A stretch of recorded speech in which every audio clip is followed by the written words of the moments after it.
Assalamualaikum warahmatullahi wabarakatuh. Perkenalkan, nama saya Deviana F. Baihaki dengan NIM 1910611052 dari kelas Hukum Pidana Internasional A. Di sini saya akan mempresentasikan resume materi dari pertemuan 1 hingga 7. Langsung saja kita masuk ke pembahasan. Yang pertama, sebelum kita mempelajari terkait apa itu hukum pidana internasional, kita harus memahami apa itu hukum internasional. Hukum internasional dimaknai sebagai kumpulan ketentuan hukum yang berlaku dan dipertahankan oleh masyarakat internasional. Subjek hukum internasional dibagi menjadi 3. Ada negara, organisasi internasional, kemudian individu. Tujuan akhir dari hukum internasional adalah melakukan penyelesaian sengketa secara damai dan tidak menghendaki penyelesaian perkara dengan cara-cara kekerasan. Lingkup hukum internasional dibagi menjadi 4. Ada hukum perjanjian internasional, kemudian hukum perdagangan internasional, yang ketiga hukum pidana internasional, dan yang keempat hukum perdata internasional. Di presentasi kali ini, saya akan membahas secara spesifik terkait apa itu dan bagaimana hukum pidana internasional. Menurut Van Bemmelen, hukum pidana internasional merupakan hukum yang mengatur batas berlakunya hukum pidana nasional di dunia internasional yang dapat diatur dengan undang-undang ataupun perjanjian. Hukum pidana internasional ini hadir dan berkembang seiring dengan adanya globalisasi, perkembangan ilmu pengetahuan, dan teknologi informasi, sehingga terjadi perubahan struktur sosial dalam masyarakat internasional yang juga diiringi dengan perkembangan kejahatan internasional. Lalu, bagaimana suatu kejahatan dipandang sebagai kejahatan internasional? Kejahatan dipandang sebagai kejahatan internasional jika kejahatan tersebut mengguncang secara dalam hati nurani kemanusiaan. Yang kedua, kejahatan itu mengancam perdamaian, keamanan, dan kesejahteraan dunia. Yang ketiga, kejahatan tersebut merupakan pelanggaran berat dari tujuan dan prinsip-prinsip PBB. Ada 4 klasifikasi pidana internasional. Yang pertama, kejahatan genosida. Yang kedua, kejahatan terhadap kemanusiaan. Yang ketiga, kejahatan perang. Dan yang keempat, kejahatan agresi.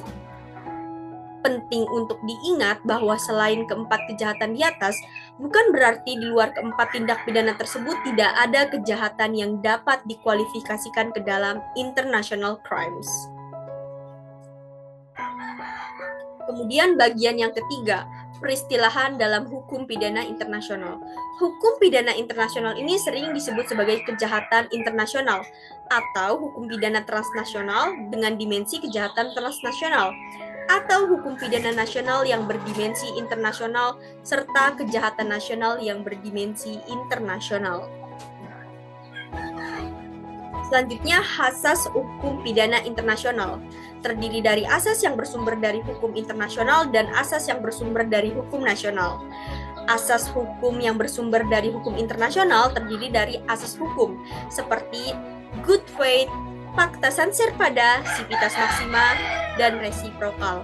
Kemudian asas khusus seperti asas aut dedere aut punere, asas aut dedere aut judicare, dan par in pare inhibet imperium. Kemudian asas HPI yang bersumber dari hukum nasional seperti asas legalitas, asas nebis in idem, asas teritorial, dan asas ekstradisi. Teori hukum pidana internasional terbagi menjadi 2. Ada teori monisme. Teori ini menekankan bahwa hukum internasional dan hukum nasional adalah 2 aspek dari satu sistem hukum. Teori ini dianut oleh tokoh seperti Hans Kelsen, Starker, dan Anzilotti. Yang kedua, ada teori dualisme. Teori ini menekankan bahwa hukum internasional dan hukum nasional masing-masing merupakan 2 sistem hukum yang berbeda. Teori ini dianut oleh Triple dan tokoh seperti Stark. Lalu, bagaimana sebenarnya hukum pidana internasional ini berkembang? Yang pertama, diawali dari sejarah hukum pidana internasional. Awalnya, hukum pidana internasional ini merupakan hukum yang secara sempit berbicara tentang kejahatan seputar perang.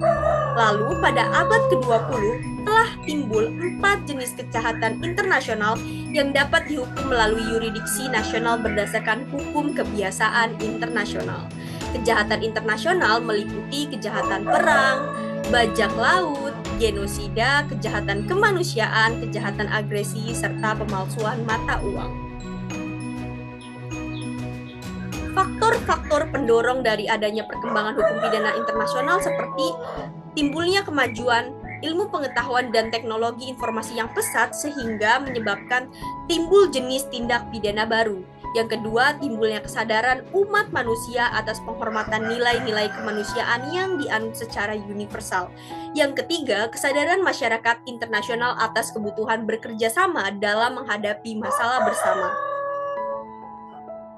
Sumber hukum pidana internasional dibagi menjadi sumber hukum dalam arti formal, yaitu sumber hukum yang asalnya dari sumber hukum internasional umum dan sumber hukum yang asalnya dari sumber hukum pidana nasional negara-negara. Dalam pasal 38 ayat 1 huruf A sampai D Statuta Mahkamah Internasional menyatakan bahwa hukum pidana internasional adalah bagian dari hukum internasional, maka sumber-sumbernya juga sama dengan sumber hukum internasional.